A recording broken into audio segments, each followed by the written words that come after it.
ዝም ብሎ መዘመር ሁኔታው ያለ እግዚአብሔርን ማክበር ይሄ ነው የገባኝ።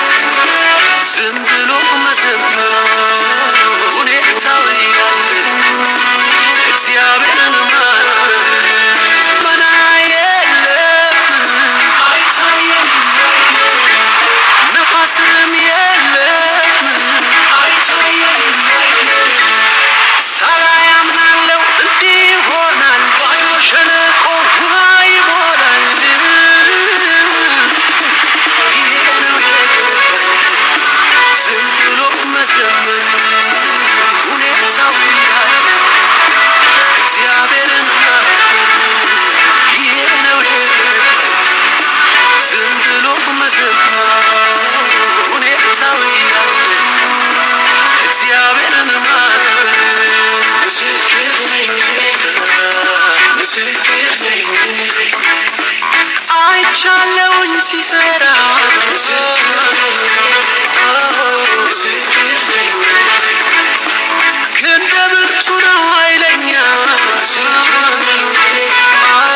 ምስክር ነኝ ድንቅ ነው ታምረኛ ምስክር ነኝ ምስክር ነኝ አይቻለሁኝ ባይኔ ምስክር ነኝ ምስክር ነኝ ምስክር ነኝ ምስክር ነኝ ምስክር ነኝ ምስክር ነኝ እንዴት እንዲያድን ያውቃል እግዚአብሔር ያውቃል እግዚአብሔር እንዴት እንዲያስመልስ ያውቃል እግዚአብሔር ያውቃል እግዚአብሔር እንዴት እንዲያድን ያውቃል እግዚአብሔር ያውቃል እግዚአብሔር እንዴት እንዲያስመልስ ያውቃል እግዚአብሔር ያውቃል እግዚአብሔር የሚያመልኩት የእርሱ የሆኑት በፈተና የሚያለቅሱት የሚያመልኩት የእርሱ የሆኑት በፈተና የሚያለቅሱት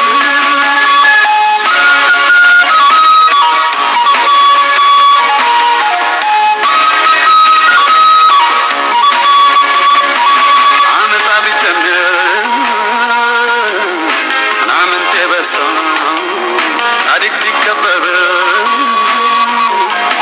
ጠላት አንሰራፍቶ በአመፀኞች ኑሮ ያን የተገፋው ሊያድን ይመጣል እግዚአብሔር ባሪያው በአመፀኞች ኑሮ ያን የተገፋው ሊያድን ይመጣል እግዚአብሔር ባሪያው እንዴት እንዲያድን ያውቃል እግዚአብሔር ያውቃል እግዚአብሔር እንዴት እንዲያስመልስ ያውቃል እግዚአብሔር ያውቃል እግዚአብሔር እንዴት እንዲያድን ያውቃል እግዚአብሔር ያውቃል እግዚአብሔር እንዴት እንዲያስመልስ ያውቃል እግዚአብሔር ያውቃል እግዚአብሔር የሚያመልኩት የእርሱ የሆኑት በፈተና የሚያለቅሱት የሚያመልኩት የእርሱ የሆኑት በፈተና የሚያለቅሱት ከእግዚአብሔር ከአባታችን ከጌታም ከኢየሱስ ክርስቶስ ጸጋና ሰላም ለእናንተ ይሁን። በዓለም ያላችሁ የእግዚአብሔር ቤተሰቦች ቅዱሳኖች በሙሉ እንደምን አደራችሁ፣ እንደምን ዋላችሁ፣ እንደምን አመሻችሁ። ይህ በየሳምንቱ እየተዘጋጀ የሚቀርበው የመጨረሻ ዘመን የክርስቶስ ኢየሱስ ወንጌል ማህበርተኞች ነው። ወንጌል ስለ ኢየሱስ ክርስቶስ ብቻና ብቻ ነው። 4 ነጥብ። በክርስቶስ ለማድረግ እንደወደደ እንደ ሐሳቡ የፍቃዱን ምስጢር አስታውቆናልና በዘመናት ፍጻሜ ያደርግ ዘንድ ያለውን ሐሳብ በሰማይና በምድር ያለውን ሁሉ በክርስቶስ ለመጠቅለል ነው። እንደ ፍቃዱ ምክር ሁሉ የሚሰራ እንደ እርሱ ሐሳብ አስቀድሞ የተወሰነ በክርስቶስ ደግሞ ርስትን ተቀበልን። ይሄውም በክርስቶስ አስቀድመን ተስፋ ያደረግን እኛ ለክብሩ ምስጋና እንሆን ዘንድ ነው። እናንተ ደግሞ የእውነትን ቃል ይኸውም የመዳኛችሁን ወንጌል ሰምታችሁ ደግሞ በክርስቶስ አምናችሁ በተስፋው መንፈስ በመንፈስ ቅዱስ ታተማችሁ። እርሱም የርስታችሁ መያዣ ነው። ለእግዚአብሔር ያለውን ሁሉ እስካውጅ ድረስ ይህ ለክብሩ ምስጋና ይሆናል። ኤፌሶን ምዕራፍ 1 ከ9 እስከ 14 ነው ያነበብኩት። ክብር ሁሉ ለእግዚአብሔር ይሁን፣ ለወደደን ኃጢአታችንን በደሙ ላጠበልን ለአባቱ መንግሥት ካህናት እንድንሆን ላደረገ ለእርሱ ከዘላለም እስከ ዘላለም ክብርና ምስጋና ይሁን። ጌታ የተባረከ ይሁን። ቅዱሳኖች፣ በመጀመሪያ በክርስቶስ ፍቅር፣ በእግዚአብሔር ጸጋ፣ ለእግዚአብሔር ሥራ የቀናችሁ ብርቶች አንደኞች ባለፈው ሳምንት ባስተላለፍነው በሁለት ቀን ከ150 ሰው በላይ ይህንን ድንቅ የሆነውን ያለፈውን ሳምንት በሶስቱ ኮከቦች በሚል በመጋቢ ተስፋዬ ጋቢሶ በዶክተር ማሙሽና በጋሽ ንጉሴ የተላለፈውን ብዙዎች ተጠቅመውበታል። ክብር ለእግዚአብሔር ይሁን፣ ክብር ለመንፈስ ቅዱስ ይሁን። ይሄ ነው ትልቅ አገልግሎት። ከኔ የተማርከውን ከኔ የሰማውን ለሌሎች አሰማ። በዚህ ወንጌል፣ በዚህ ቃል፣ በዚህ መንፈስ አትፈር ብሏል። የሚያሳፍር አይደለምና ጌታ ዘመናችሁን ይባርክ። ሐሳባችሁ አይገደብ። እግዚአብሔር በነገር ሁሉ መከናወንን ያድርግላችሁ። የጌታ ቃል ሁል ጊዜ አዲስ ነው። ሁል ጊዜ እንሰማዋለን። ሁል ጊዜ ግን አላንዳች ነገር ሳይሰራ፣ ሳይመክር፣ ሳያስተምር፣ ሳይጠራ፣ ሳይገስጽ የዲያብሎስንም ሥራ ሳያፈርስ በከንቱ አይመለስም። የእግዚአብሔር ቃል ሕያው ቃል ነው፣ መለኮታዊ ቃል ነውና እግዚአብሔር ይባርካችሁ። ዛሬ ደግሞ ለየት ያለ ልዩ ነገር ካለፈው ሳምንት የሰማነውን ዛሬ የምንመለከትበት ድንቅ የሆነ መልእክት አለ። ረጋ ብለን ይህንንም ሰምተን እንዳለፈው ሳምንት ለሌሎች ሼር በማድረግ እናገልግል። አገልጋዮች ናችሁ። እግዚአብሔር በልጁ በክርስቶስ ልጆች አደረገ። ልጆች ሲያደርገን ጌታ ኢየሱስ እህቶቼ ወንድሞቼ ይልብን ዘንድ አላፈረም። ከዛስ ወዳጆቼ ቤተሰቦቼ ካለም በኋላ ምን አለ? ባሪያዎቼ አገልጋዮቼ ናችሁ። እኔን አብ እንደላከኝ እናንተን እልካችኋለሁ አለ። ኑ ሲለን መጣን፣ ወደ ጌታ መጣን። ድምፁን ሰምተን መንፈስ ቅዱስ ረድቶን ጌታም አገኘን።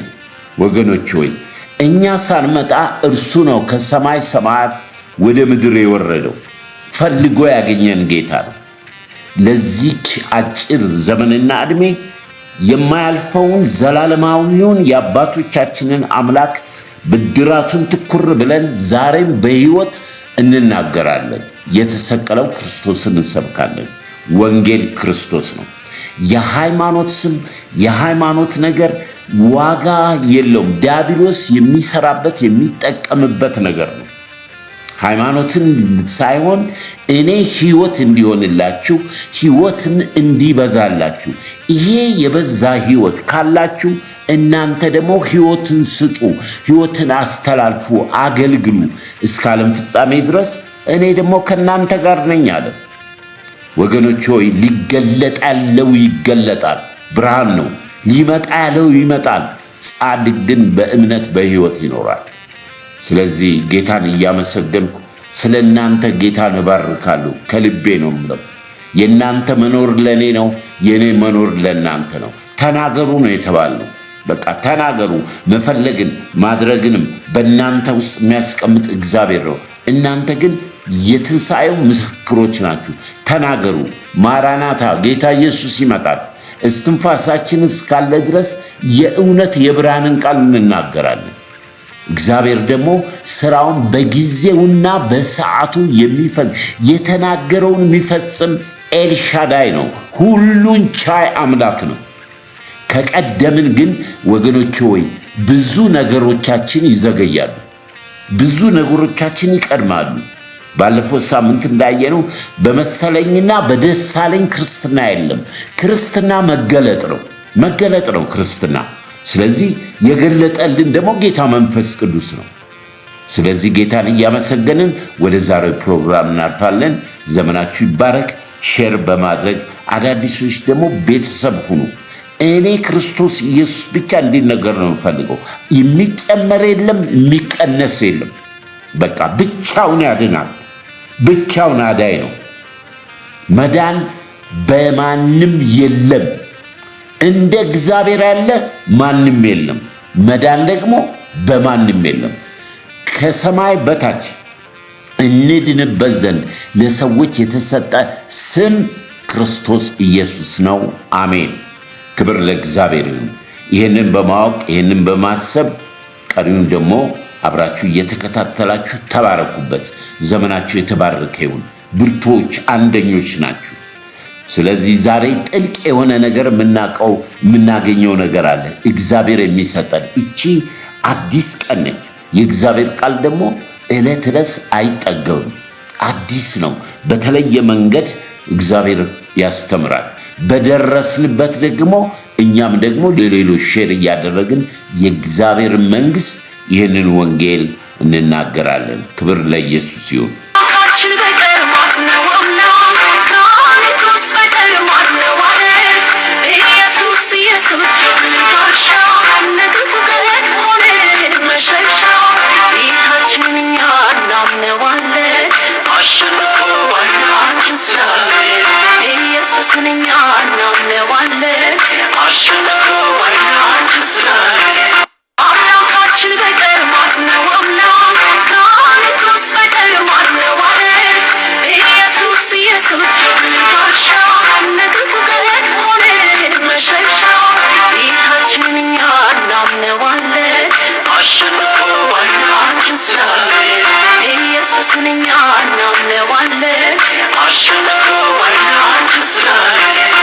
ቅዱሳን የአባቴ ልጆች በዚህ ሚዲያ የምትጠቀሙ ያለፈው ሳምንት እንግዲህ ያየነው ምንድን ነው? በዚህ በታላቁ ተልእኮ ጌታ ኢየሱስ ለደቀ መዛሙርቱ ሰጥቷቸው በሐዋርያትና በነቢያት መሰረት ላይ የተመሰረተች ቤተ ክርስቲያን ለሰው ልጆች ሁሉ የምስራችን ወንጌል ልትሰብክ። በዚህ ወንጌል ውስጥ የተሰማሩ ሁለት አይነት አሉ። የሚያስመስሉ በመስኩ ላይ ያሉ እውነተኛ የክርስቶስ ደቀ መዝሙሮች ዋጋ እየከፈሉ እየተሰደዱ እየተራቡ እየታረዙ በብዙ ጸሎት በማጣት በማግኘት በከፍታም በዝቅታም በነገር ሁሉ መከራውን ተቀብለው ወንጌልን ለኛ እንዳደረሱ ዋጋ ከፍለው፣ ሌሎች ደግሞ ልዩ ወንጌል የሚሰብኩ አሉ፣ ዋጋ ያስከፈሉ ማለት ነው።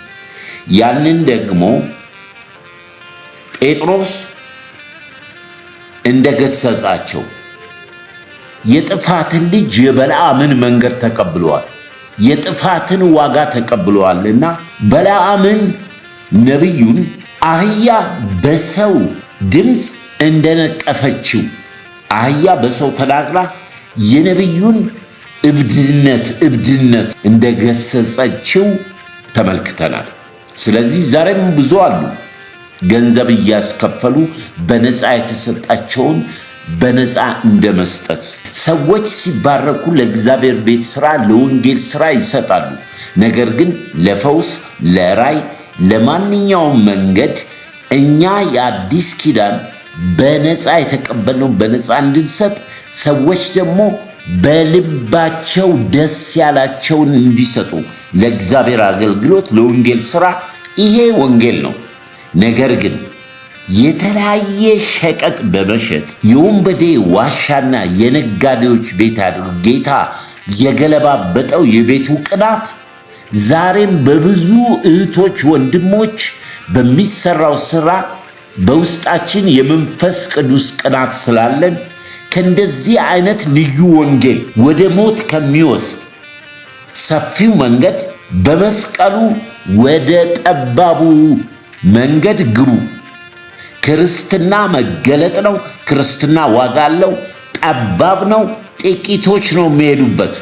በዚህ ዘመን የምንሰማቸው ነገሮች እህት ወንድም የደከሙትን ገመና ወደ ውጪ በማጋለጥ ክርስትና የሚመስላቸው የሚሰሩትን አያውቁምና ይቅር በላቸው እንዳለ እስጢፋኖስ እየተወገረ ለሚወግሩት እየማለደ ወደ ጌታ ሄደውን ጥለን በስመ ክርስትና የምንጎዳቸው በዚህ ዓለም መንፈስ የሚመሩ የዲያብሎስ ልጆች እንደ ጉድ የተፈለፈሉበት ዘመን ከሐዋርያት ወገን ወይንም ደግሞ ከበለዓም ወገን ለትርፍ ለጥቅም ከሚያገለግሉት ጋር አብረን ሌላው እንኳን ቢቀር ደጋፊ መሆን ራሱ መተባበር ነው። ዛሬ እናየዋለን። ብዙ ነገራችን እግዚአብሔር በልጁ በክርስቶስ ኢየሱስ ሰጥቶን ለምን እንደዘገየ፣ ለምን ወደ ኋላ እንደቀረን፣ ለምን ጌታ በእኛ ክብሩን እንደማይገልጽ ምን እንደከለከለው ዛሬ እናያለን። ነገር ግን እግዚአብሔር ያስቀመጠው ከጠራን በልጁ በክርስቶስ ኢየሱስ ከወለደን በኋላ በመንፈስ ቅዱስ ካተመን በኋላ እግዚአብሔር በውስጣችን ያስቀመጠው መለኮታዊ ቃል አለ። ዘር ነው፣ ይበዛል፣ ጽንስ ነው፣ ይወለዳል። ሌላው ደግሞ የቅዱሳን ኅብረት ነው። በዶክተር ማሙሽ ያየነው ሐዋርያ ቅዱስ ጳውሎስ የወንጌል በር ተከፍቶልኝ ነገር ግን ወንድሜን ቲቶን በማጣቴ መንፈሴ ተበሳጨ ያለው ስለ ቅዱሳን ነው። የቆሮንቶስ ቤተክርስቲያን ችግር ስለነበረበት ስለተከፋፈሉ እኔ አጵሎስ ነኝ፣ እኔ ኬፋ ነኝ፣ እኔ የጳውሎስ ነኝ፣ እኔ የክርስቶስ ነኝ በማለታቸው ጳውሎስ ምን አለ? ስጋውያን ናችሁ፣ ክርስቶስ አልተከፈለም። ክርስቶስ አንዱ ስለ ሁሉ ነው የሞተው። የተጠራንበት ወንጌል ለአይሁድም ለግሪክም ለተማሩትም ላልተማሩትም ሰዎች ወንጌልን የማዳረስ ዕዳ አለብኝ፣ ግድ አለብኝ፣ ግድ አለ። ለዚህ ነው የተጠራሁት ብሏል። በመጨረሻ ደግሞ ወንድማችን ንጉሴ እግዚአብሔር በጥበብና በእውቀት እንድናድግ የእግዚአብሔርን እውቀት ጥበብ እንድናገኝ በእውቀቱ ደግሞ የተረፈ ፍሬ አፍርተን ፍሬ እንዲበዛልን ፍሬ እንድናፈራ ይህንን ነው የተመለከትነው። ክብር ለኢየሱስ ይሁን። ይሄ ሁሉ መለኮታዊ የእግዚአብሔር መንፈስ በእኛ ውስጥ የሚናገረው በአንዱ በመንፈስ ቅዱስ ለእግዚአብሔር ለእርሱ በእርሱ ከእርሱ የሆነ እግዚአብሔር ሊሰራ ያለውን ስራ ባንተም ባንቺም በእኔም የጀመረውን ስራ ይፈጽማል።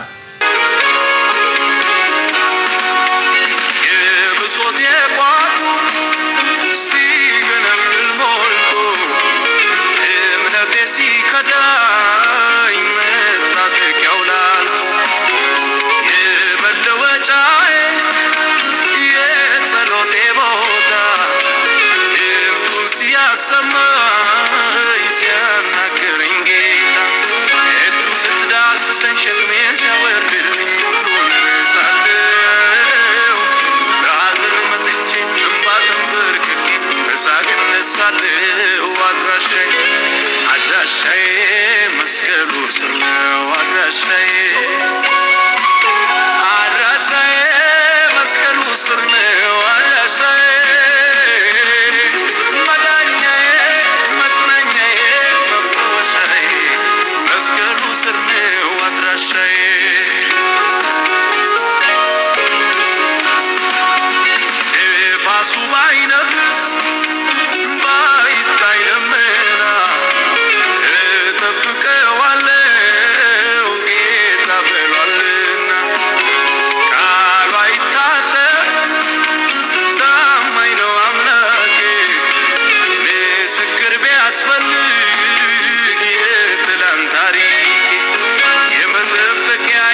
በእውነቱ ጌታ እግዚአብሔር ምስጢርን ለባሪያዎቹ ለነቢያቱ ካልተናገረ በቀር ምንም አያደርግም።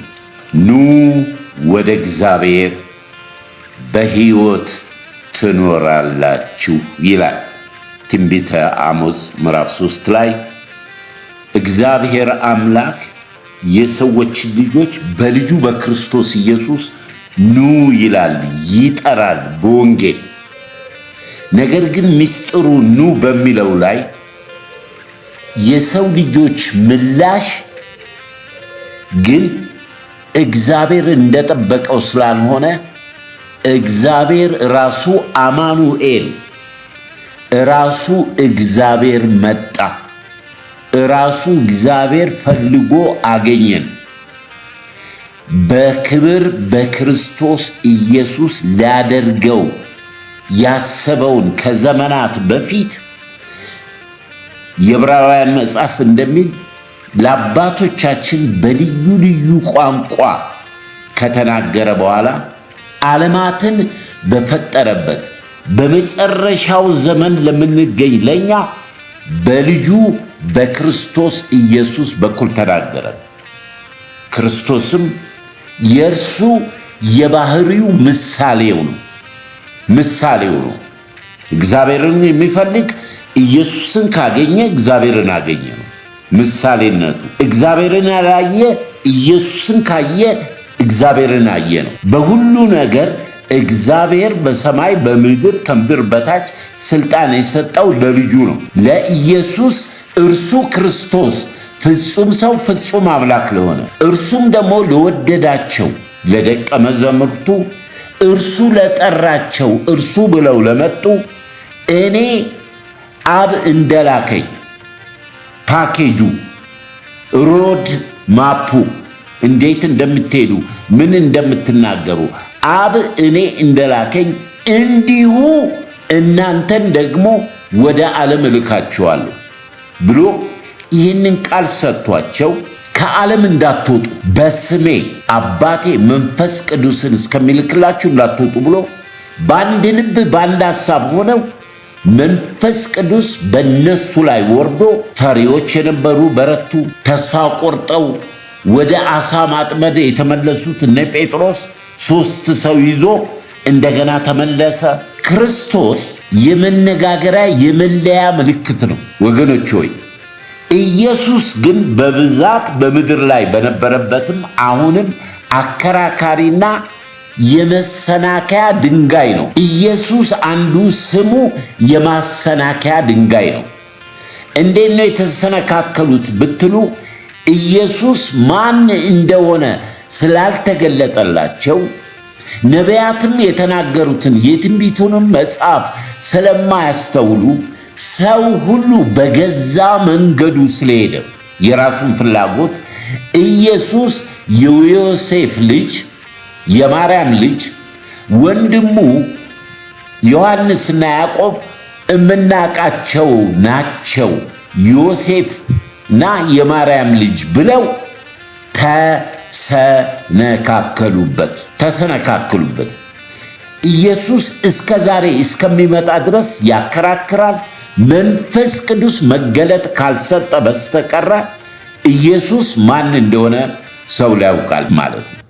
ይህን ጥያቄ ለደቀ መዛሙርቱ ጠይቋል እኮ የሰው ልጅን ማን ትላላችሁ ብሎ ሲጠይቃቸው አንዳንዱ ኤልያስ ነው፣ አንዳንዱ ከነቢያት አንዱ ነው እየተለያየ ነገር ሲሰጡ እናንተስ ሲላቸው ጴጥሮስ አንተ የልዑል እግዚአብሔር ልጅ ክርስቶስ ነህ ሲለው ይሄ ሥጋና ደም አልገለጠልም በሰማይ ያለው አባቴ ነው አለው። ክርስቶስ ማን እንደሆነ ለዚህ ነው ክርስትና መገለጥ ነው፣ ሃይማኖት አይደለም፣ መገለጥ ነው። ስለዚህ ፊደል ይገላል፣ ስለ ሥጋ ማሰብ ይገላል። አሁን ብዙ ሃይማኖቶች በዚህ ውስጥ ነው ያሉት፣ በተሰነካክለውበታል። ኢየሱስ እርሱ ክርስቶስ እንደሆነ አላወቁም። በክርስቶስም ያሉት ደግሞ ወደ ክርስቶስ እደጉ፣ ወደ ሙላቱ እደጉ፣ የእግዚአብሔር የልቡና ሐሳብ መሻት እግዚአብሔር በምድር ላይ ያደረገው በሰማይ የነበረው ሐሳብ በምድር እንዲሆን ነው። ያን መገለጥ ጥበብና ዕውቀት ይኑራችሁ፣ ፍሬ አፍሩ፣ ለፍሬ ኑሩ፣ ፍሬያችሁ ይብዛ፣ ሕይወታችሁ ለሌሎች ብርሃን ይሁን፣ ለሌሎች መዳኛ ይሁን የሚል አንኳራዊ ትልቅ ነገር ያለው ነው ክርስቶስ። ኢየሱስ ለብዙዎች መሰናከያ ሆኗል። የኢየሱስ አገልግሎት እስከ መስቀሉ ድረስ ነው። የሰው ልጅ የሆነው ኢየሱስ ሁለተኛው አዳም የሰዎችን ልጆችና በደል፣ ኃጢአት፣ መተላለፍ በሕግ የመጣውን የኃጢአት ባርነት ሕጉን በስጋው ኃጢአትን በስጋው የከፈለ ሕግ የሚያስከፍለውን ዋጋ ከፍሎ ተፈጸመ ካለ በኋላ የኢየሱስ ሥራ አልቋል። አንደኛ የጥል ግድግዳ ፈረሰ፣ የመቅደሱ መጋረጃ ፈረሰ። በኩር ሆኖ በትንሣኤው በእርሱ የሚያምኑት በእምነት በጸጋው የሚያምኑት በትንሣኤው ስለጸደቁ ጌታ ኢየሱስ በኩር ሆኖ ገባ። እኛም በጸጋው በእምነት የዳንን ወደ እግዚአብሔር ለመቅረብ ወደ እግዚአብሔር ለመግባት ብቃት አገኘን። በክርስቶስና በኢየሱስ መካከል ያለው ቁጭ ብለህ ማጥናት አለብን። ለዚህ ነው ልድገመው፣ ክርስትና መገለጥ ነው፣ ሃይማኖት አይደለም። ያ መገለጥ ነው እምነት የሚያመጣው። ያ መገለጥ ነው። እምነት ደግሞ ከመስማት ነው፣ መስማትም የእግዚአብሔር ቃል ነው። እምነት ማለት የሌለውን እንዳለ አድርጎ መቁጠር ነው፣ ብድራትን መቁጠር ነው። ጌታ ያደረገላችሁ ያንን። ያ ደግሞ የሚቻለው በመንፈስ ቅዱስ ነው፣ በሰው ኃይል አይደለም። መንፈስ ቅዱስ በአንተ ላይ በሚመጣበት ጊዜ የእግዚአብሔርን ሐሳብ፣ ዕውቀት፣ ጥበብ ስለምትሞላ ያንን ሰማያዊ ምስጢር በዚህ ሊጠፋ ባለው ዓለም ላይና በጨለማው በዲያብሎስ ግዛት በታሰሩት በሕጉ በታሰሩት በመናፍቃን በልዩ ወንጌል ክርስቶስን የሚሸፍኑ የክርስቶስ መስቀል ጠላቶች ዋጋ መክፈል የማይፈልጉ ዋጋ ከሚያስከፍሉት ጋር ዕለት ዕለት በአየር ላይ ካሉት ርኩሳን መናፍስት ስልጣናት በምድር መልእክተኞች ከሆኑት ጋር እንዋጋለን። የምንዋጋው በቃሉ ነው። ከስጋና ከደም ጋር አይደለም፣ ከመናፍስት ጋር ነው። ሰውን ሁሉ እንወዳለን። ፍቅር እግዚአብሔር ነው። ፍቅር ኢየሱስ ነው። በዚህ መለኮታዊ ምስጢር እግዚአብሔር ለእያንዳንዳችን የሰጠን መለኮታዊ መክሊት ዘር አለ። ዘር ያ ዘር ጽንስ ነው፣ ይበቅላል። በቃሉ በመንፈሱ ወደ ፍጻሜው ይፈጥናል። ሰምተው የሚሰሩ የእግዚአብሔርን ሥራ የሚሰሩ በመንፈስ የሚመሩ እነሱ የእግዚአብሔር ልጆች መለኮታዊ ኃይሉን የቀመሱ ሊመጣ ላለው ለ1000 ዓመት መንግሥት ሳይሆን ለዘላለሙ ይሰራሉ። ይችን ምድር ንቀው ከንቱ ሆነው ባሉበት በደረሱበት በነሱ አምሳል ለተገለጠላቸው ክርስቶስ ሕይወታቸውን ኑሯቸውን ይተዋሉ። በዛ መሃል ላይ ብዙ ችግር፣ ብዙ መከራ፣ የጨለማ በቅርብ በሩቅ በጓደኛ በቤተሰብ በተለያየ መንገድ በመንገዳችን ላይ የሚያደናቅፈን ነገር ይቆማል። እግዚአብሔር ግን ሰባሪውን ፈጥኖ ይሰብረዋል። እንሻገራለን። ክብር ለጌታ ይሁን። ዘር ካለ ጽንስ ካለ ዛሬ የምንካፈለው ጽንሱ ወደድንም ጠላንም እኛ ካላስረዘምነው ቀኑ ጌታን ከመከተል ይልቅ ሌላ ነገር ተከትለን ቀኖቹንና ዕድሜያችንን ካላረዘምነው በስተቀረ እግዚአብሔር ሐሳብ በእኛ ባንቺ በእኔ ውስጥ ያስቀመጠው ነገር ይፈጸማል። ክብር ለኢየሱስ ይሁን። የተጸነሰው ይወለዳል። እግዚአብሔር አንዴ ያስቀመጠውን ነገር በእናንተ የጀመረውን ሥራ እስከሚመጣ ድረስ ይፈጽመዋል። አልጥልህም፣ አልተውም፣ አልጥልሽም፣ አልተውም ያለ እግዚአብሔር ዛሬም በቃሉ እውነተኛ ታማኝ ነው። ይፈጽመዋል። እኛ ወደን ፈቅደን ወደ ሌላ ሄደን በፊታችን ያሉትን ነገሮች በሙሉ እንደ እግዚአብሔር ሐሳብ ያልሆነውን የእግዚአብሔር ሐሳብ በእኛ ሊሰራበት ያለውን ከማዘግየት እኛን ከመጉዳት የበለጠ ምንም የሚያመጣው አይደለም። ለተጠራንበት ጥሪ ለተሰጠን አገልግሎት ታማኝና እውነተኛ ሆነን ማገልገል አለብን። ከዚህ ጊዜያዊ ከሆነ ዓለም ጊዜያዊ ከሆነ ሕይወት ሊመጣ ያለውን አይተን ዘላለማዊውን አይተን ለዛ በተሰጠን ጸጋና እውነት ስለ ወንጌል ስለ ክርስቶስ መናገር መመስከር ግዴታችን ነው። ክብር ለኢየሱስ ይሁን። በሱ ካለው ጩኸት ሸተተኝ ሰላሙ ከጨለማው መሃል ታየኝ ወጋገኑ ከድፍርሱ መሃል ኩልል ያለ ነገር ይታየኝ ጀመረ በቃል ስታመን በሱ ካለው ጩኸት ሸተተኝ ሰላሙ ከጨለማው መሃል ታየኝ ወጋገኑ ከድፍርሱ መሃል ኩልል ያለ ነገር ይታየኝ ጀመረ በቃል ስታመን የሐሳብ ጥልቀት ባይገባኝ ድምድሙ ጅማሬ ላይ ቆሜ ቢበዛ ለምኑ የፍርስራሽ ክምር ግራ ቢያሳስበኝ ማዶን አሻግሬ ለማየት ሲያቅተኝ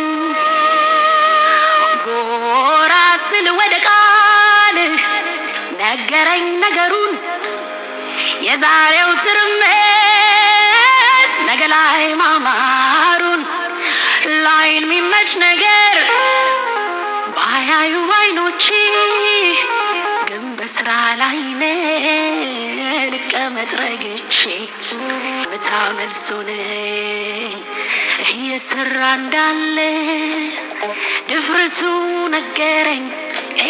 ማንም አይላችሁ ወገኖቼ፣ ማንም አይላችሁ። ሰማይ በሚያየው አይን ኑሯችሁን ህይወታችሁ የአማላጄ ለደጀኔ መበርቻዬ ጓደኛዬ መንፈስ ቅዱስ መጽናኛዬ አቅሜ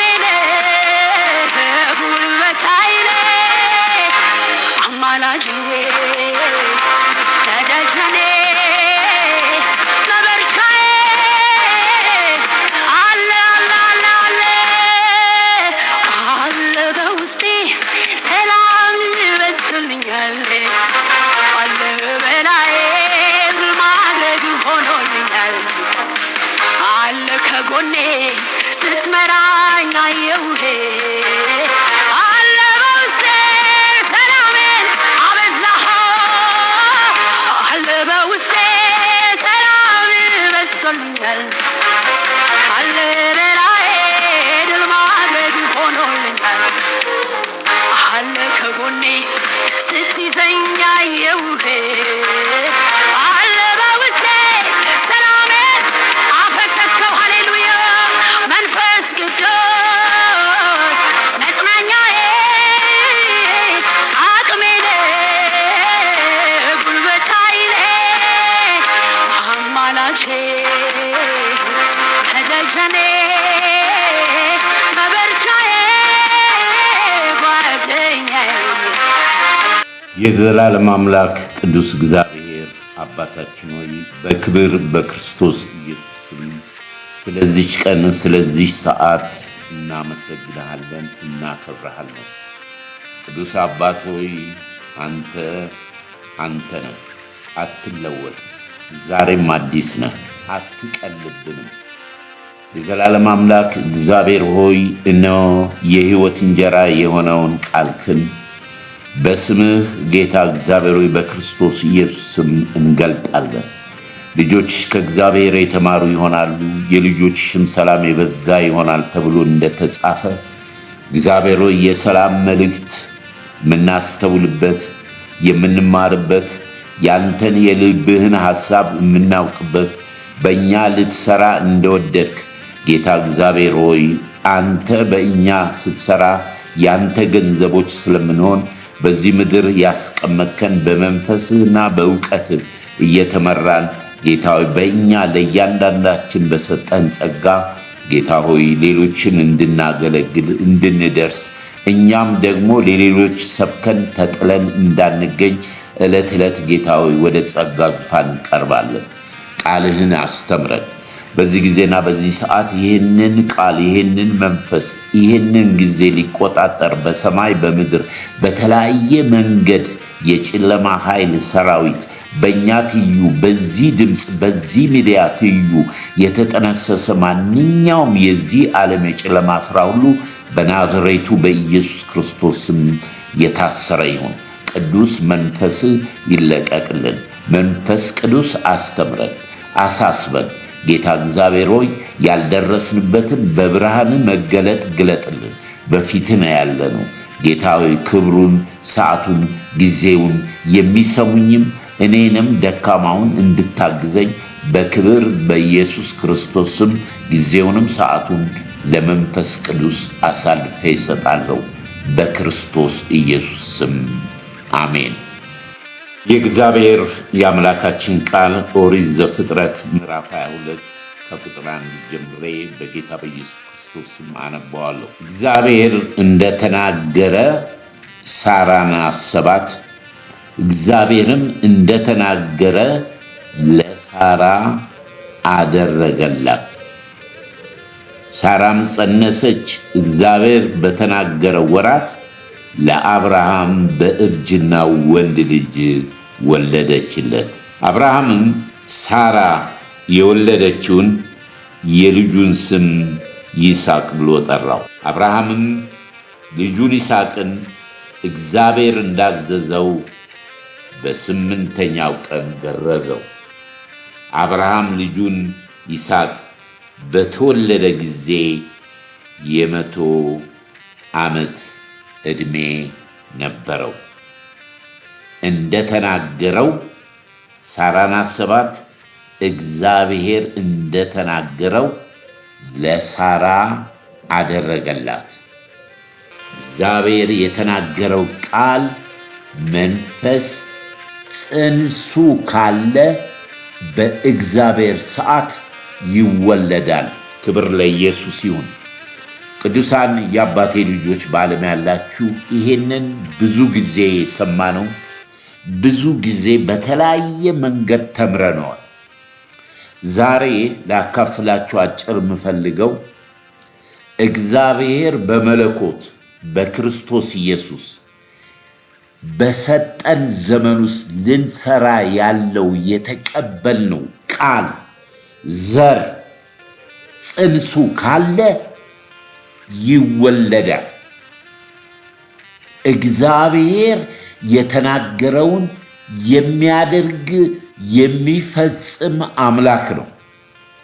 እንግዲህ በእኛና በእግዚአብሔር መካከል ወይንም በእግዚአብሔርና በቤተ ክርስቲያን መካከል ይሄ ዘር፣ ይሄ ተልኮ፣ ይሄ አገልግሎት እንዴት ወደ ፍሬያማ መድረስ እንደሚችልና በዚህ ዓለም ገዢ ሰይጣን ዙፋኑን በዘረጋበት ዓለም ውስጥ በመናፍስት በተለያየ መንገድ ተቃውሞ ቢኖርም የእኛም ደግሞ ፍላጎት አክሎበት ተጨምሮበት እግዚአብሔር በውስጣችን የሰጠን አገልግሎት የሰጠን ራዕይ የደበዘዘ ወይንም በተለያየ መንገድ የእግዚአብሔርን ልጅ ክርስቶስን ተቀብላችሁ በዚህ ዓለም ላይ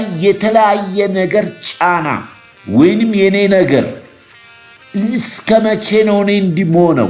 እስከ መቼ ነው የኔ ነገር የዘገየው? ለምንድን ነው ሕይወቴ የምንለው?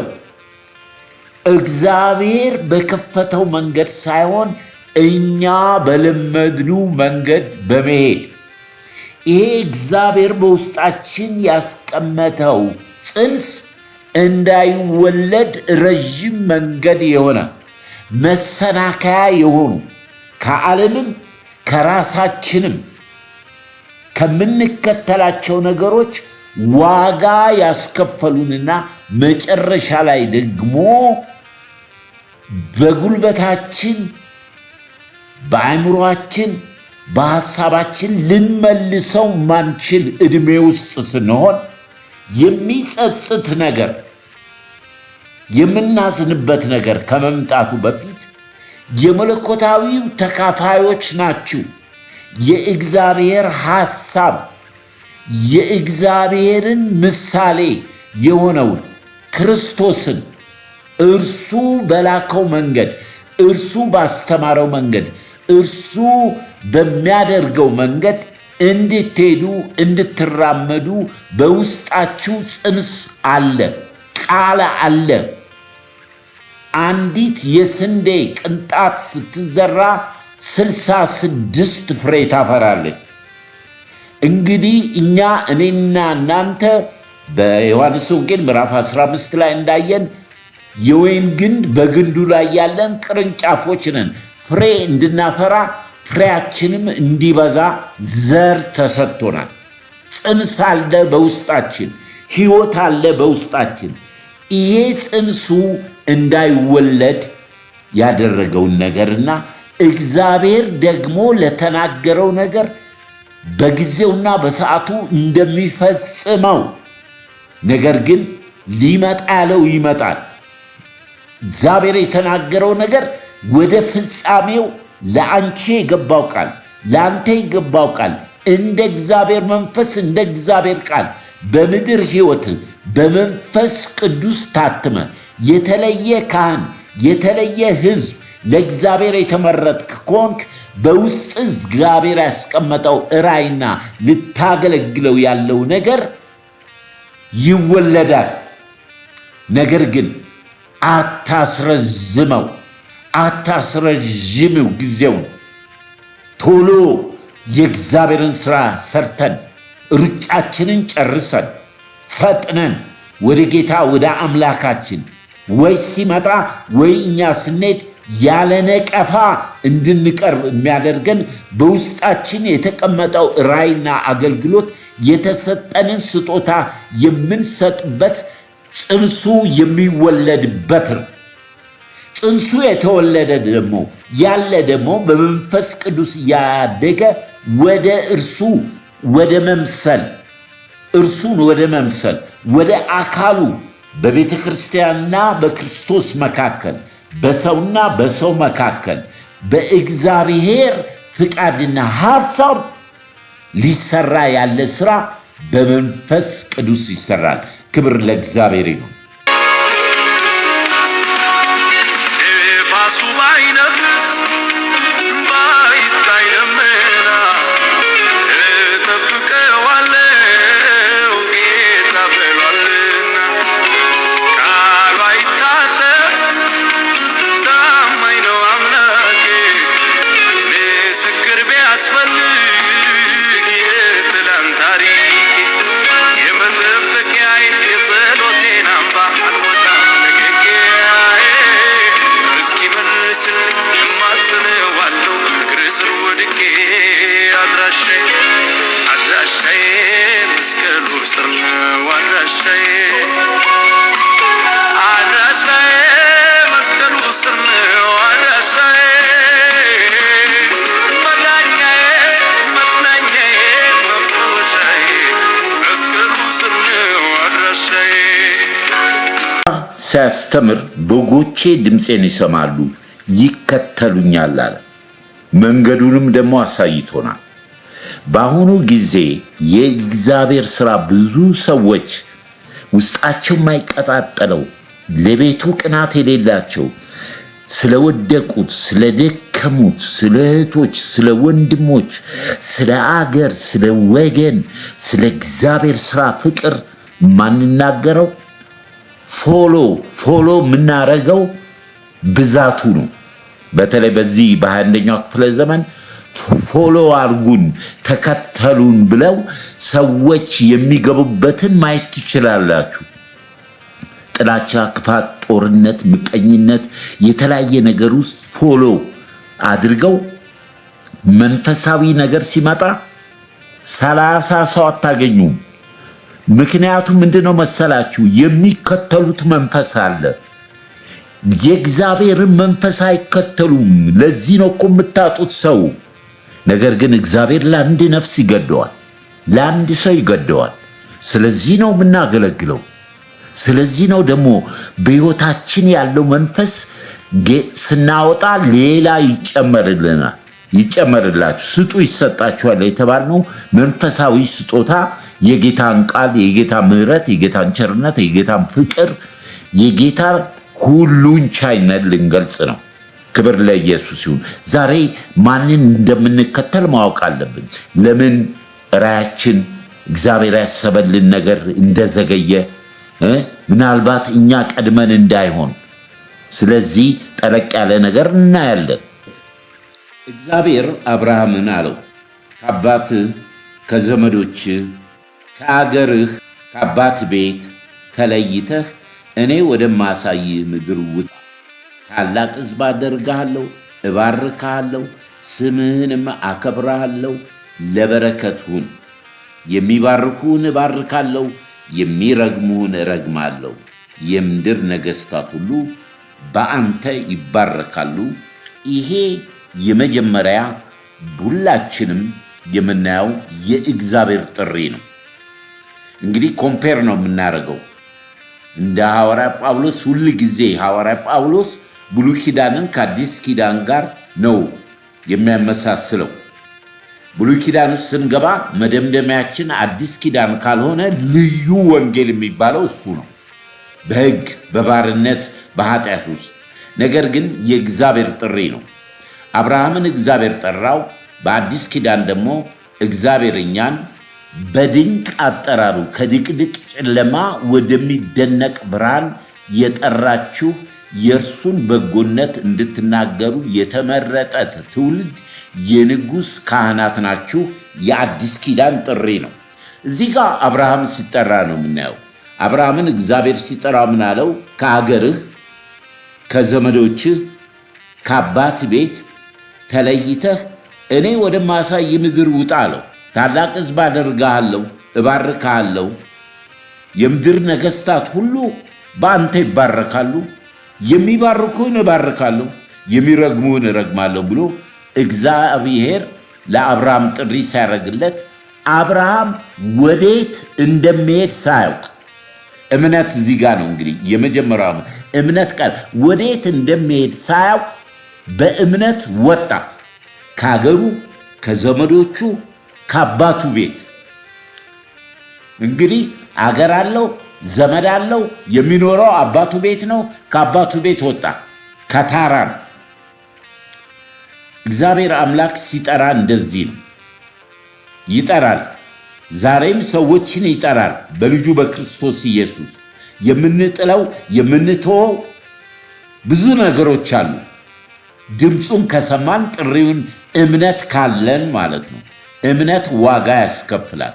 አብርሃም ወጣ። እንግዲህ ይሄ ጥሪ የእግዚአብሔር ጥሪ ነው። እግዚአብሔር ደግሞ ሲጠራው ለበረከት ነው የጠራው እና አብርሃም በዚህ ጥሪ ላይ አብርሃም እንደተጠራ የዚህ ዓለም ገዢ፣ የጨለማው ዓለም፣ በአየር ላይ ስልጣን ያላቸው እርኩሳን መናፍስት ወዲያው ነው በአብርሃም ሐሳብ ውስጥ የገቡት። ወዲያው። ለምን ብትሉ እግዚአብሔር አብርሃምን ሲጠራው አብርሃም ወንድሙን ሎጥ ይዞ ወጣ። ቅድም የተነሳንበት ነገር አለ። እንግዲህ ይሄ የአብርሃም ራዕይ እግዚአብሔር የሰጠው ቃል አለ፣ ብዙ ነገር አለ የምናየው። በየመንገዱ አብርሃም ብዙ መከራ፣ ብዙ ችግር አሳልፏል። ብዙ አብርሃም ሦስቱ አንኳር ለእስራኤል ሕዝብ ትምህርትም መሰናከያም ለአዲስ ኪዳንም ብርሃን የሆኑት አብርሃም፣ ሙሴና ዳዊት ናቸው።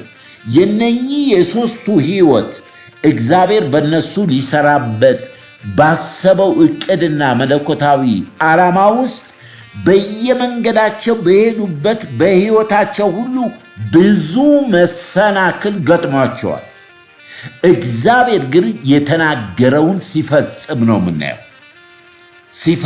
የምናየው። የተመረጠ ሰው እግዚአብሔር የለየው ሰው በውስጡ ዘር ፍሬ ካስቀመጠ ያ ፍሬ እንዳያፈራ በእኛ መንገድም በጨለማውም ዓለም ያንን ነገር የሚያዘገይ ነገር ስላለ እግዚአብሔር ግን በቃሉ ታማኝ ስለሆነ እያሻገረ ዓለም ሳይፈጠር በፊት ለአሰበው ዓላማ ትልቁ መልእክቴ እዚህ ውስጥ ነው። በአብርሃም የጀመረው በአዲስ ኪዳን ላይ የሚፈጽመው ይህ ጽንስ ሲወለድ እንዴት አድርጎ አዲስ ኪዳን እንደደረሰ በእኛ ሕይወት ውስጥ በአባቶቻችን በነቢያትና በሐዋርያት የሠራው የመንፈስ ቅዱስ ሥራ በእኛም ሕይወት እንዲገለጥ ነው። ስለዚህ ምን ሆነ? አብርሃም ወጣ፣ በዛ ድንኳን ተከለ፣ እግዚአብሔር እንዳለው ባረከው። ከዛ በኋላ በእርሱና በወንድሙ ልጅ ሎጥ እግዚአብሔር ሎጥንም በአብርሃም የተነሳ ስለባረከው በሁለቱ በአብርሃምና በሎጥ ሎሌዎች መካከል ችግር ተፈጠረ ማለት ነው። ይሄ እንግዲህ እግዚአብሔር ካለ ውጪ አብርሃም ሎጥን ይዞ በመሄዱ ጥሪው ለአብርሃም ነው። ነገር ግን አብረው ሄዱ። እግዚአብሔር ባረከው። አብርሃምን መስዋዕት አደረገ። በዚህ በአብርሃም ጥሪ አብርሃም አመነ፣ እምነቱ ጽድቅ ሆኖ ተቆጠረለት። በምድር እግዚአብሔር እንደሚባርከው ነገር ግን ይቀጥላል። የአብርሃም ፈተና በእምነት ውስጥ በምድር ታላቅ ራብ ሆነ። ከዛ ወደ ግብፅ ወረዱ ይላል። ወደ ግብፅ ከወረዱ በኋላ ሚስቱ በጣም ቆንጆ ስለሆነች ሶራ ሚስቱ በጣም ቆንጆ ስለሆነች እህቴ ነች ብሎ በራሱ መንገድ እንግዲህ ይህንን የምናየው ምንድን ነው መሰላችሁ? የተስፋ ቃል እግዚአብሔር የሰጠን እግዚአብሔር የጠራን እግዚአብሔር በእኛ ሊሰራው ያለውን ነገር በሕይወታችን ውስጥ የሚያጋጥሙ መሰናክሎች አሉ። የሚከለክሉ፣ የሚያዘገዩ፣ የሚያዝረዝሙ ማለት ነው። እግዚአብሔርም ያንን ቀድሞ አስወገደለት። ከዛ በብዙ በረከት ከግብፅ ተመለሰ። ከዛም ከሄደ ከቆየ በኋላ ታውቃላችሁ፣ ያው አብርሃም እግዚአብሔር ተገለጠለት። ቆይቶ ነው የተገለጠለት። እግዚአብሔር መጀመሪያ ሳገኛችሁ ቶሎ ይመጣል፣ ከዛ እስከምታድጉ እስከምትለብሱ ይቆያል።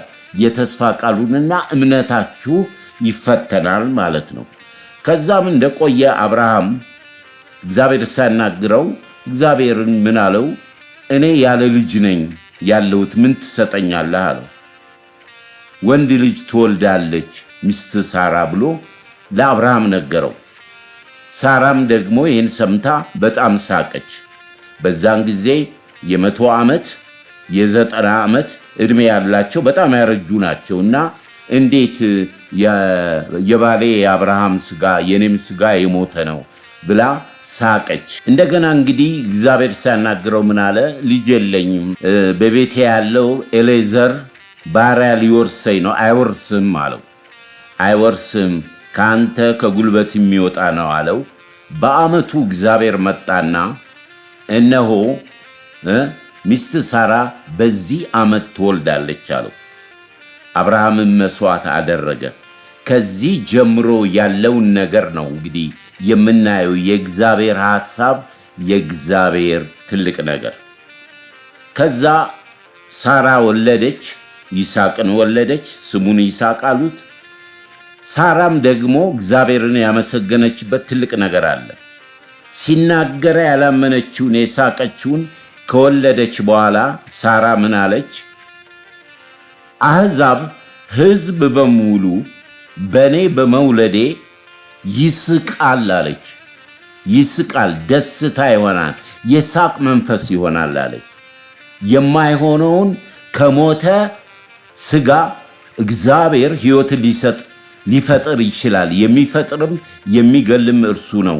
ስለዚህ እግዚአብሔር ያሳቃትን ከወለደች በኋላ በእኔ የተነሳ አሕዛብ እስራኤል ሁሉ ይስቃል፣ ሕዝብ ሁሉ ይስቃል አለች። የደስታ መንፈስ ሆነላት።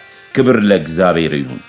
ከዛ በኋላ ከቆየ በኋላ እግዚአብሔር አብርሃምን አንድያ ልጁን እንዲሰዋለት ይስሐቅን ጠየቀው። ወገኖቼ ሆይ ልብ በሉ። የተነሳንበት ትልቁ ነገር እግዚአብሔር ያስቀመጠው ጥንስስ ይወለዳል። ራእይ ይሁን፣ እግዚአብሔርን ለማገልገል ይሁን፣ በማንኛውም እግዚአብሔር የነገራችሁ ነገር ካለ እናንተ በመንገዱ ቀድማችሁ ካላበላሻችሁት በሰዓቱ መጥቶ የሚሰራ አምላክ ነው። እግዚአብሔር አብርሃም ይወደው እንደሆነ አሁን እንግዲህ ምንድነው የብሉይ ኪዳን ማጠቃለያ፣ የብሉይ ኪዳን ዋና የተደበቀ ምስጢር የሚገለጥበት ነው። የምትወደውን አንድያ ልጅን ይዘው ወደ ሞሪያም ተራራ ጣለው። አብርሃምም ልጁን ይዞ ሌሎችን እንጨቱን ይዞ ወጣ። በዛ በእንጨቱ ላይ ይስሐቅን አጋደመው። ከዛ በኋላ ሊያርደው ሲል የእግዚአብሔር መልአክ ቴፋኒ፣ ያ ማለት መሲሁ ክርስቶስ ነው፣ መልአክ አይደለም፣ እራሱ ጌታ ነው። ተው እንዴት እንደምትወደኝ አንድያ ልጅህን አልከለከልከኝምና ብሎ በዛ አንድ በግ የታሰረ በግ አሳይቶት ያንን በይስሐቅ ፋንታ እንዳደረገ እናያለን። ይህንን ክፍል ነው እግዚአብሔር ሊፈጽም የፈለገው። ወገኖቼ ሆይ ጥልቁ ሚስጥር ምንድነው ብትሉ የይስሐቅ መወለድ ለሳራም አይደለም ለአብርሃም አይደለም። የይስሐቅ መወለድ የሚያስፈልገው ለእግዚአብሔር ነው። ከዘርህ ብሎ እግዚአብሔር አሁን እግዚአብሔር ልጁን ሲሰጠው ለመጀመሪያ ጊዜ እግዚአብሔር በስሙ ማለ። ቃል ኪዳኑ ይሄ ነው። ቃል ኪዳኑ እግዚአብሔር በስሙ ማለ ለአብርሃም ማለት ነው። ይሄ የተወለደው ይስሐቅ በአዲስ ኪዳን በዮሐንስ 3:16 በእርሱ የሚያምን ሁሉ የዘላለም ሕይወት እንዲኖረው እንጂ እንዳይጠፋ እግዚአብሔር አንድያ ልጁን ሲሰጥ ድረስ ዓለምን እንዲሁ ወደዋል የሚል በሞሪያም ተራራ እግዚአብሔር አብርሃም ለእግዚአብሔር ያሳየውን ፍቅር እግዚአብሔር ደግሞ በጎልጎታ ቀራንዮ ላይ ዓለምን እንዲሁ ስለወደደ ያንን ነገር አደረገ። ክብር ለእግዚአብሔር ይሁን። እስከሚወደን ድረስ እግዚአብሔር ወርዶ ያ መሲህ በብሉይ ኪዳን የተሸፈነው በአዲስ ኪዳን የተገለጠው ክርስቶስ እንጨቱን ተሸክሞ በቀራንዮ መስቀል ላይ ጌታ ኢየሱስ ነፍሱን አሳልፎ ዓለምን እንዴት እንደሚወድ ገለጠ። አብርሃም እግዚአብሔርን እንዴት እንደሚወድ አንድያ ልጁን እንደሰጠ እግዚአብሔር እንደዚህ ሰጠ። መዳን በማንም የለም። የተጸነሰው ጽንስ ተወለደ። ስለዚህ የጌታ ቃል ምን ይላል? የጌታ ቃልም መልአኩ ወደ ቅድስት ማርያም ወደ ናዝሬት መጣ። እነሆ ትጸንሻለሽ፣ ወንድ ልጅንም ትወልጃለሽ፣ ስሙንም ኢየሱስ ትዪዋለሽ። እሱ አሕዛብን ሁሉ የሰው ልጆችን ሁሉ ኃጢአት ያስተሰርያል። በእርሱ በኩል የሰው ልጆች ሁሉ ይድናሉ። የእግዚአብሔር ፍቅር ይሄንን አድርጓል። እነሆ በአብርሃም ቤት የተጠነሰሰው ይስሐቅም አለፈ በያዕቆብ በ12ቱ እስራኤል ነገድ። ከዛም እግዚአብሔር በመረጠው በእግዚአብሔር ጊዜና ሰዓት ኢየሱስ ተወለደ፣ የዓለም ቤዛ አዳኝ። ያንን ያደረገው እግዚአብሔር የመጨረሻ የሰው ልጅ የሚያድንበት ነው። ስለዚህ ቃሉ ምን ይላል? መዳን በማንም የለም በሰማይና በምድር በሰውና በእግዚአብሔር መካከል አንድ ቀጥተኛ መንገድ፣ አንድ መካከለኛ፣ አንድ አስታራቂ፣ አንድ ጠበቃ፣ አንድ ወዳጅ፣ አንድ ወንድም፣ ሁሉ በሁሉ የሆነ በልጁ በክርስቶስ ኢየሱስ እግዚአብሔር ረካ። ለተቀበሉት በስሙ ለሚያምኑት ለነሱ የእግዚአብሔር ልጆች የሆኑ ዘንድ ስልጣንን ሰጣቸው።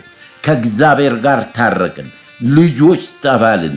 መጀመሪያ ጠላቶች የተባልን በዚህ ራእይ በዚህ በተጸነሰው በተወለደው የእግዚአብሔር ሥራ ተፈጸመ።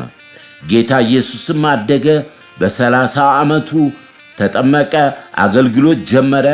የእግዚአብሔርን ፍቃድ ላገለግል ነው የመጣሁት ብሎ የተሰጠኝን ሥራ የተሰጠኝን አገልግሎት ፈጽሜያለሁ ብሎ ለመረጣቸው ይህንን ቃል ሲሰጣቸው በእያንዳንዱ ሐዋርያት ላይ በደቀ መዛሙርቱ ላይ ይሄ ጥንስስ ከመንፈስ ቅዱስ በኋላ ተወለደ። ወንጌልን በዓለም ሁሉ ኢየሱስ ክርስቶስን እየሰበኩ ዳግም እስከሚመጣ ድረስ የመንግሥቱ ወንጌል ይሰበካል። በመሰረታት በሐዋርያትና በነቢያት መሰረት ላይ የመሰረቱ ድንጋይ ክርስቶስ ኢየሱስ የሆነ በመንፈስ ቅዱስ ብቻ የሚገለገል በሰማይ ያለው መንግሥት በምድር እንዲመጣ ያቺ ቤተ ክርስቲያን ጌታ እስከሚመጣ ድረስ ወንጌል ይሰብካሉ። ቅዱሳኖች ማደሪያዎቹ መቅደሱ ናቸው። እግዚአብሔር በክርስቶስ ኢየሱስ በማመናቸው ጽድቅ እንደተቆጠረላቸው እነሱም በምድር የተደረገላቸውን በመቁጠር ለዚህ ታላቅ ሥራ በመንፈስ ቅዱስ ይወጡ ይሆናሉ። ስለዚህ ኑሯቸው፣ ሕይወታቸው የሚሳካው ይሄ ፍሬ ከተፈራ በኋላ ነው። ይሄ አገልግሎት ከሆነ በኋላ ነው። ክርስትና ለምድራዊ ነገር ሳይሆን ለሰማያዊ መንግሥት ነው። ስለዚህ እየሰራንም እናገለግላለን። ጳውሎስ ድንኳን እየሰፋ ነው ያገለግለው። ስለዚህ ከኛ ጋር የሚያገለግለው ጌታ መንፈስ ቅዱስ ተሰጥቶናል። ጳውሎስ በኤፌሶን ከአንበሶች ጋር ነው የታገልኩት፣ ጌታ ግን በአጠገቤ ቆሞ ያበረታኝ ነበር አለ። ስለዚህ በዓለም ላይ በሄድንበት ላይ ሁሉ የክርስቶስን የእውቀቱን ሽታ ልናዳርስ ተጠርተናል፣ ልንመሰክር ተጠርተናል። አማላጄ ለደጀኔ መበርሻዬ ጓደኛዬ መንፈስ ቅዱስ መጽናኛዬ አቅሜ ጉልበታዬ አማላጄ ለደጀኔ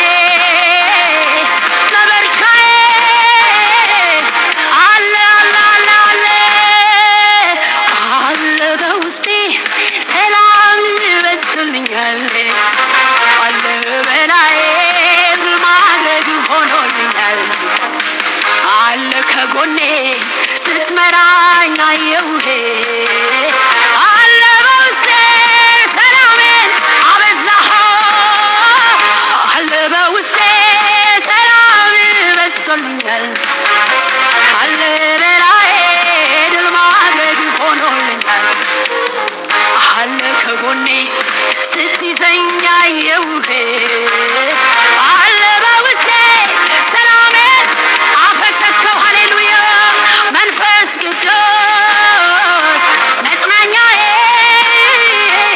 አቅሜ ጉልበታዬ አማላጄ ከደጀኔ መበርቻዬ ጓደኛዬ በማንኛውም እርሱን ለመሸፈን በሰማይና በምድር ከሰማይም በላይ ባሉት ፍጥረታት ቅዱሳን መልአክ ወይንም እኔም ብሆን አለ ጳውሎስ ከዚህ ወንጌል ውጪ የሚሰብክ የተረገመ ይሁን፣ አናቴማ ለዘለዓለም የተረገመ ይሆናል። ሕይወት ተገለጠ። እኛም አይተናል።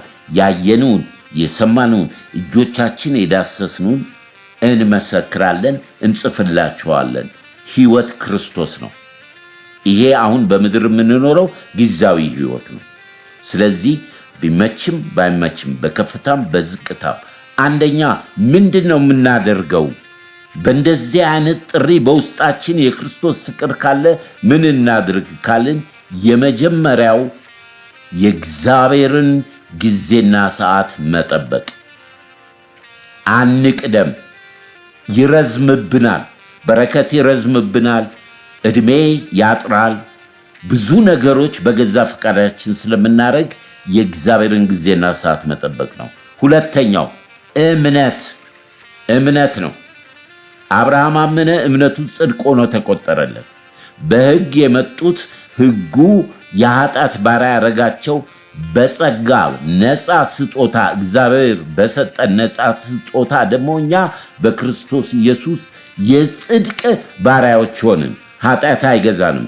ኃጢአት ዓለም ጨለማ ቢመጣ መንፈስ ቅዱስ የእግዚአብሔር ጸጋ ያስችላል። ያመኑን እንይዛለን። ስለዚህ ሶስተኛው ደግሞ ለአገልግሎት መትጋት ነው። ለአገልግሎት እርዳኝ እያሉ መጸለይ፣ ምራኝ፣ ቃል ስጠኝ፣ ከቅዱሳን ጋር ኅብረት። ለዚህ መከራ ሁሉ ደግሞ የሚያደርሰው ጥላቻ፣ ይቅር አለማለት፣ ዘረኝነት፣ አድመኝነት፣ መናፍቅነት፣ ዘፋኝነት፣ እነኝን የሥጋን ሥራ የሚያደርጉ በሙሉ የእግዚአብሔርን መንግሥት አይወርሱም። ኪዳኑ ይሄ ነው። ለአብርሃም የገባውን ኪዳን በክርስቶስ ኢየሱስ ለእኛ ገብቶልናል። እስከ ዓለም ፍጻሜ ድረስ እኔ ከእናንተ ጋር ነኝ፣ ኑ ብያችሁ ነበር፣ አሁን ሂዱ። መንፈስ ቅዱስ ከእናንተ ጋር ነው፣ እኔም ደግሞ ከእናንተ ጋር ነኝ። ክርስቶስን ስንመሰክር መንፈስ ቅዱስ ጌታ ኢየሱስን ሲያከብር አብ ደግሞ ደስ ይለዋል። ስለዚህ ፍሬያችን የበዛ እንዲሆን በውስጣችን እግዚአብሔር ያስቀመጠው ራዕይ ይወል። እግዚአብሔር ኤልሻዳይ ነው። ሁሉን ቻይ፣ ሁሉን ማድረግ የሚችል አምላክ ነው። ለእግዚአብሔር የሚሳነው ነገር የለም። ለጌታ የሚሳነው ነገር የለም። ስለዚህ እንከሬጅ ማረጋችሁ እግዚአብሔር የጠራችሁ በድንቅ አጠራሩ የጠራችሁ ከመንፈሱ ከመለኮቱ ተካፋይ የሆናችሁ ለሰው ሁሉ ይሄ የምስራች ወንጌል ሊሰበክ እግዚአብሔር በውስጥ ያለውን ፍሬ ያስወልደዋል። ዛሬ ተነሳ። ኃይልን በሚሰጠኝ በክርስቶስ ኢየሱስ ሁሉን እችላለሁ። በከፍታም ቢሆን በዝቅታም ቢሆን በማጣትም ቢሆን ያለም ቢሆን የሌለም ቢሆን ብርሃንም ቢሆን ጨለማም ቢሆን ከክርስቶስ ፍቅር ሊለየን የሚችል የለም። ዝም ልንል አንችልም። ኢየሱስ መገለጥ ነው እንጂ ሃይማኖት አይደለም። ሃይማኖት ማለት እምነት ነው። እምነት ማለት ከመስማት ነው። መስማትም የእግዚአብሔር ቃል ነው። ቃሉም በመጀመሪያ እግዚአብሔር ሰማይና ምድርን ፈጠረ ሲለን ዘፍጥረት፣ የዮሐንስ ወንጌል በመጀመሪያ ቃል ነበር፣ ቃሉም በእግዚአብሔር ነበር፣ ቃሉም እግዚአብሔር ነበረ፣ ቃሉም ጸጋና እውነትን ተሞልቶ በእኛ አደረ፣ ቃሉ ሥጋ ሆነ። ሃሌሉያ አሜን። ይሄ ጌታ እርሱ በመጣበት መንገድ በመንፈስ ቅዱስ የተወለድን አዲስ ፍጥረት ነን። ይሄ ሥጋችን የሚሞተው የማይሞተውን ይለብሳል። በእግዚአብሔር ክብር በመለኮቱ ክብር እንገለጣለን። ቀን እያለ የእግዚአብሔርን ሥራ ስሩ፣ የማትሰሩበት ቀን ይመጣል አለ ጌታ። የማትናገሩበት ያ አስከፊ የታላቁ መከራ ዘመን ይመጣል። በሕይወታችን አይተነዋል። ወንጌል እንዳይሰበክ ስሙ እንዳይጠራ በተነገረ ዘመን ዋጋ በከፈሉት ለእኛ ደርሷል። እኛ ደግሞ ዋጋ መክፈል አለብን። ለዚህ ጌታም ደግሞ ታማኝ ነው፣ ያደርገዋል፣ ይፈጽመዋል። እግዚአብሔር ተናገረ፣ እኔም አንድ ነገር ሰማሁ። ኃይል የእግዚአብሔር ነው። እግዚአብሔር ነው፣ ፐርሰን ነው፣ እግዚአብሔር ነው መንፈስ ቅዱስ። ስለዚህ ይህንን የእግዚአብሔርን ተልእኮ እንድናገለግል ወንዶችና ሴቶች ልጆች ተጠርተናል። በውስጥሽ ምን አለ? እግዚአብሔር ያስቀመጠው በአንተ ውስጥ ምን አለ? ስለዚህ ካልቀደምከው፣ በመጠበቂያው ከሆንክ፣ በእምነት ከሆንክ እግዚአብሔር በአንተ የጀመረውን ሥራ ይፈጽማል። በእናንተ የጀመርኩትን ሥራ ሳልፈጽም አልተዋችሁም። የአብርሃም በረከት ምድራዊ ነው። በሰማያዊ ስፍራ በመንፈሳዊ በረከት ሁሉ የባረከን የጌታችን የኢየሱስ ክርስቶስ አምላክና አባት ይባረክ።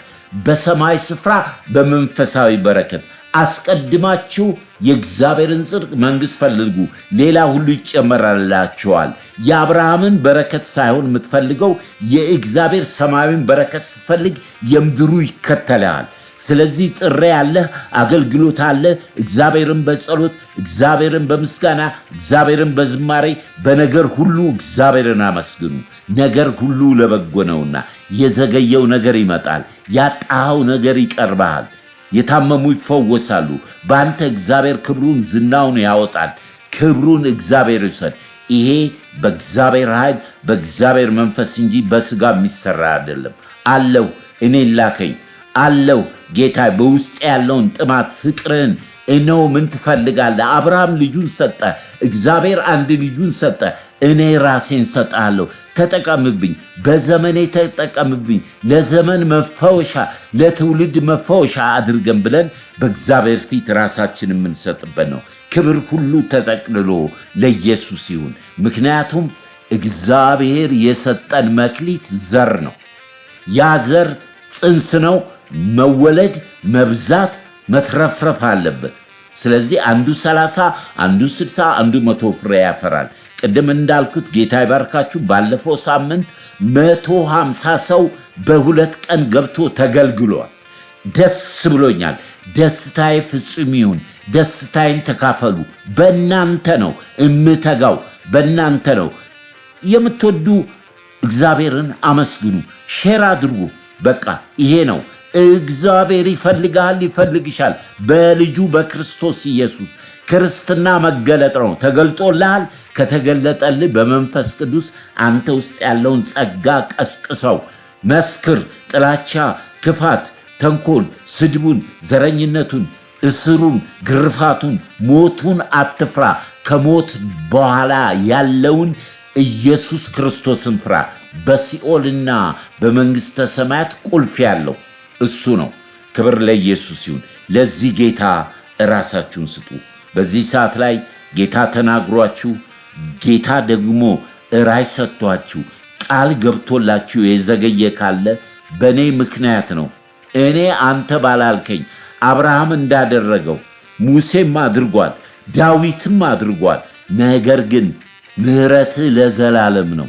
ከሕይወት ምሕረት ይሻላልና ጌታዊ ዛሬ ምሕረትን አድርግልኝ። በውስጤ ልትሰራ ያሰብከውን እንድትሰራብኝ እነሆ በጸጋ ዙፋን ፊት ነው ያለሁት። የምትፈቅደውን የምትፈልገውን ጳውሎስን በራሱ መንገድ እንደተገናኘ በሚገባኝ በራሴ መንገድ ራስን ግለጥልኝ። ቀሪው ዘመኔን ላገልግልህ። ዳዊት እንዳለ የቀረኝ ዘመን ምን ያህል ነው አለ ጌታን ለማገልገል። ዳዊት በገዛ ዘመኑ የእግዚአብሔርን ሐሳብ አገልግሎ አንቀላፋ። እኔና እናንተም ይሄ ነው የሚጠብቀን። ክብር ሁሉ ለኢየሱስ ይሁን። ምናልባት በተለያየ መንገድ በእንደዚህ አይነት ሁኔታ በዲያብሎስ በቅርብም በሩቅም በተለያየ መንገድ የእግዚአብሔር ጸጋ፣ የእግዚአብሔር በረከት፣ የእግዚአብሔር ፍቅር፣ የእግዚአብሔር ሥራ በውስጣችሁ እያለ ቁጭ ያላችሁ ካላችሁ አጭር ጸሎት እናደርጋለን። እንግዲህ አብርሃም ልጁን የሰጠ አሳልፎ እግዚአብሔር በስሙ ከማለ፣ እግዚአብሔር ደግሞ ጌታ ኢየሱስ አንደኛ ልጁን ሰጥቶ ሰማይ ተከፍቶ የምወደው ልጄ እርሱ ነው እርሱን ስሙት ካለ፣ እነሆ እግዚአብሔርን ማገልገል የመጀመሪያው በላከው ማመን ነው። ትልቁ ሥራ እግዚአብሔር በላከው ማመን ነው። ደግሞ ከዛ መንፈስ ቅዱስን ጌታ ኢየሱስ ልኳል። በሱ መንፈስ ማገልገል ነው። በተለያየ መንገድ የደከማችሁ ወይንም ይሄ ቅናት ካላችሁ የእግዚአብሔርን ጸጋ መንፈስ ቅዱስን ኃይል የምትፈልጉ አብረን እንጸልያለን። ሕይወታችሁንም ያልሰጣችሁ በዚህ ሰዓት ላይ ለጌታ ለኢየሱስ እሱ ስለ እናንተ ሞቷል፣ ነፍሱን ሰጥቷል። ስለዚህ ነፍሳችሁ እንድታመልጥ አንድ ቀን በሕያው በእግዚአብሔር ፊት ስትቀርቡ የማታፍሩበት እውነተኛ ጻድቅ ታማኝ ጌታ ነው። ስለዚህ እናንተም አብራችሁ በመጸለይ ነፍሳችሁን ለጌታ ስጡ።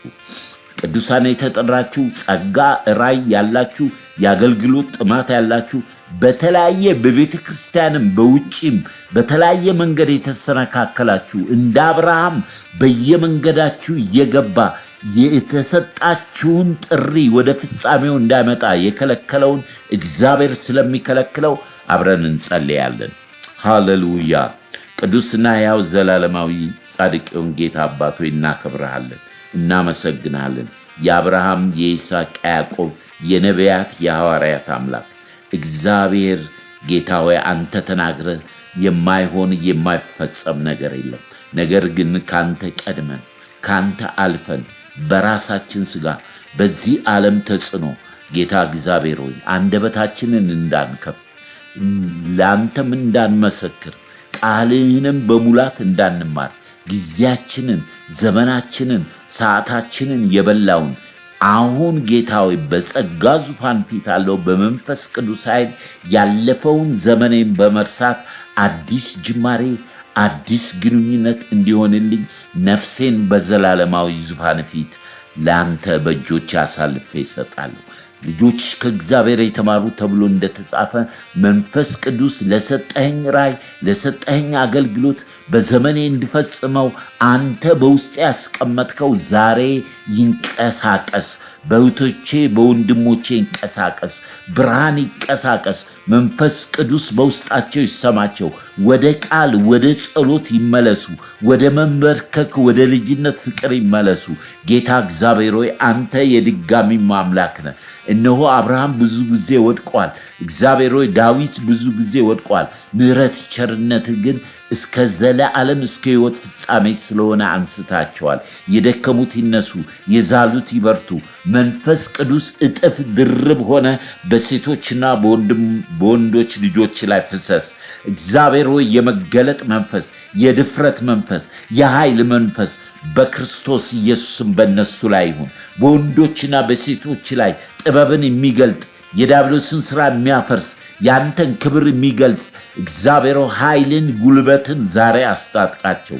እግዚአብሔር ዘመናቸው ላንተ የተዋጀ ይሁን። ጊዜያቸው ላንተ የተዋጀ ይሁን።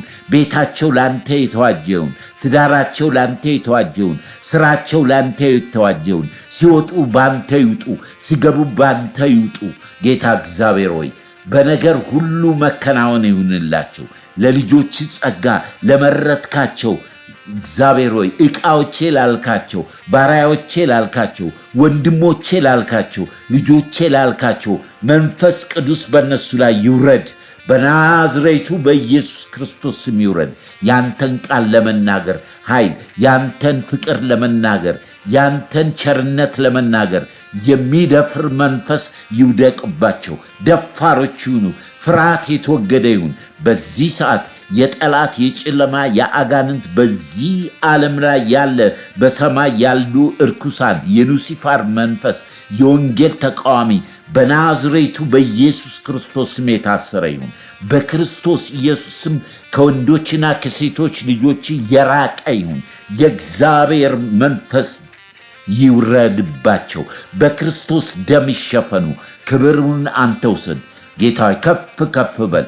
አምላካችን ሆይ ቃልህ ሕያው ነው፣ ሁለት አፍ ያለው ሰይፍ ነው፣ በከንቱ አይመለስም።